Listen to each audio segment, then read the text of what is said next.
Benamiai nuardė medinius takus vedančius prie jūros ir iš tų lentų pajūryje susirentė pašiūrę. Namelis buvo įkeltas į medžius. Valdininkai skaičiuoja nuostolius.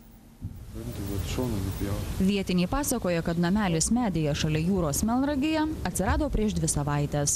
Kaip spėjama, jis buvo statomas naktimis. Toli ieškoti statybinių medžiagų benamiams nereikėjo. Jie išardė medinius takus ir iš lentų pasistatė pašiūrę. Tai nėra pirmas kartas, mes jau vienais metais jau buvom ir išardę tokį tą būstą, galime sakyti.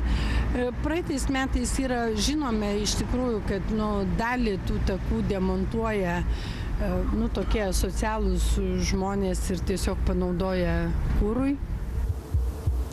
Valdininkai skaičiuoja, kiek išardyta takų ir kokie nuostoliai. Vien Melnragėje šiemet buvo suremontuota apie kilometras medinių takų. Akivaizdu, kad žalos nebus kam atlyginti, nes pašiūrės savininkų sučiupti kol kas nepavyko. Klaipėdos miesto savivaldybė kreipėsi į teisėsaugininkus. Prie neįprasto statinio skubėjo ir Pajūrio regioninio parko specialistai. Jie spėjo, kad gal tie patys benamiai statybai galėjo panaudoti ir iš šių parko dingusius informacinius stendus. Tačiau stendų nepavyko rasti. Čia yra daugiau tų stendų dingę, suoliukai yra dingę, kuolai tie, kur aš rodžiau, reiškia, tie yra dingi. Piktavaliai nuniokojo beveik 10 stendų. Pajūrio regioninis parkas patyrė maždaug 20 000 litų nuostolių.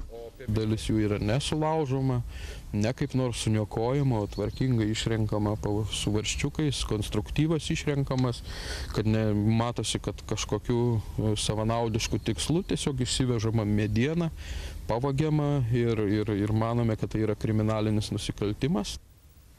Klaipėdos miesto savivaldybė nesitikė, kad pavyks nubausti takų ardytojus. Tačiau Pajūrio regioninio parko atstovai nepraranda vilties, kad pavyks rasti stendų niokotojus. Ir tiems, kurie padės surasti vandalus, žada piniginę premiją.